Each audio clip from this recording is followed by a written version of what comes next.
Hello 12th മാച്ചിലേക്ക് വീണ്ടും സ്വാഗതം. ഇന്നലത്തോടെ നമ്മുടെ ചെന്നൈൻ്റെ എതിരെ നമ്മളൊരു ജയത്തോടെ അടുത്ത മാച്ചിലേക്ക് നമ്മൾ പോവുകയാണ്. ആൻഡ് ആ ഒരു മാച്ച് FC ഗോവയ്ക്കെതിരെയാണ്. സോ അപ്പോൾ ഈ ഒരു വീഡിയോ ആ മാച്ചിന് മുമ്പുള്ള ഒരു പ്രീ മാച്ച് ടോക്കാണ്.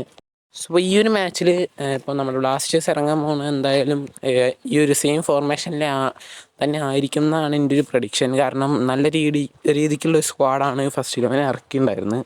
ഇപ്പോഴത്തെ സാഹചര്യം അനുസരിച്ച് കേരള ബ്ലാസ്റ്റേഴ്സ് 8ാം സ്ഥാനത്തും FC ഗോവ 4ാം സ്ഥാനത്തുമാണ്. സോ FC ഗോവ എന്നൊരു ജയത്തിൽ നിന്നാണ് പഞ്ചാബ് FCക്കെതിരെ 2-1 എന്നുള്ള സ്കോർ ലൈനിൽ ജയിച്ചിട്ടാണ് അവർ നമ്മുടെ ഒരു മാച്ചിലേക്ക് വരുന്നത്. പോലെ തന്നെ ഇതിന് മുമ്പേ ഉള്ള ബാംഗ്ലൂർ FCക്കെതിരെയുള്ള മാച്ചും അവർ 3-0 എന്നുള്ള സ്കോർ ലൈനിൽ ജയിച്ചിട്ടാണ് വരുന്നത്. സോ 2 കൺസിക്യൂട്ടീവ് വിൻസ് എന്നാണ് അവർ വരുന്നത്. 2 അടുപ്പിച്ചുള്ള ജയത്തിൽ നിന്നാണ് അവർ വരുന്നത്. So they are dangerous. അവർക്ക് ആ ഒരു 3 സ്ട്രൈക്ക് കിട്ടാൻ വേണ്ടി നന്നായിട്ട് തന്നെ അവർ പരിശ്രമിച്ച് ഫുൾ എഫേർട്ടും ഇട്ട് കളിക്കുന്നുണ്ടാവും തന്നെ നമുക്ക് വിചാരിക്കാം. എങ്ങനെയായാലും ഫുൾ എഫേർട്ട് ഇട്ട് കളിക്കും.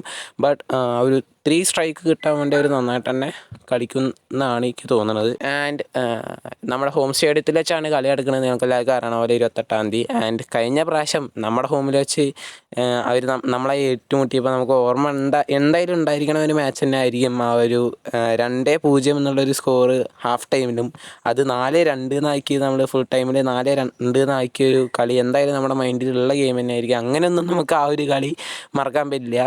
സോ അങ്ങനെ നോക്കുമ്പോൾ എങ്ങനെയായാലും അവർ ഹോം സ്റ്റേഡിയത്തിൽ വെച്ച് കളിക്കുമ്പോൾ നമ്മുടെ ഹോമിൻ്റെ ആ ഒരു അഡ്വാൻറ്റേജ്, നമുക്ക് കിട്ടുന്ന ആ ഒരു അഡ്വാൻറ്റേജിൻ്റെ പവർ എന്തായാലും അവർക്ക് അറിയുണ്ടാവും.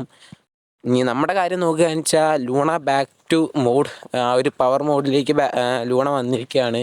പിന്നെ അതേപോലെ തന്നെ Noah Sadaoui, Kwame Peprah, Sachin Suresh ഇവരെല്ലാവരും ബാക്ക് ടു പൊസിഷനാണ്. അതുകൊണ്ട് തന്നെ നമുക്ക് ആ ടീമിന് കിട്ടുന്ന ഒരു ഇമ്പാക്റ്റ് നമുക്ക് ഇന്നലത്തെ മാച്ചിൽ കാണാൻ പറ്റി. 3-0 എന്നുള്ളൊരു നല്ലൊരു സ്കോർ ലൈനിൽ തന്നെ നമ്മൾ ജയിച്ചിരിക്കുകയാണ്. നമുക്ക് അതേപോലെ തന്നെ ടീമിൻ്റെ ആ ഫുൾ പൊട്ടൻഷ്യൽ അറിയണ ഒരു മാച്ചും കൂടി ആയിരിക്കും FC ഗോവയ്ക്കെതിരെയുള്ള ഈ ഒരു മാച്ച്. അപ്പോൾ എന്തായാലും ഈ ഒരു കളി നമുക്ക് ജയിക്കും തന്നെ പ്രതീക്ഷിക്കാം. വീഡിയോ ഇഷ്ടപ്പെട്ടാൽ ലൈക്ക് ചെയ്യുക, ഷെയർ ചെയ്യുക, സബ്സ്ക്രൈബ് ചെയ്യുക. ഇപ്പോഴെങ്ങനെ കമൻറ്റ് ബിലോ. ഇതേപോലത്തെ അപ്ഡേറ്റ്സും കാര്യങ്ങളും കിട്ടാൻ വേണ്ടി ചാനൽ സബ്സ്ക്രൈബ് ചെയ്ത് ബെല്ലൈക്കൻ ഓണാക്കി വയ്ക്കുക. നമ്മൾ ആദ്യം അപ്ഡേറ്റ്സ് ഷെയർ ചെയ്യുന്നത് കമ്മ്യൂണിറ്റി ടാബ് വഴിയാകും, പിന്നെ വീഡിയോ ചെയ്യുന്നുണ്ടാവുക. So for now thanks for watching.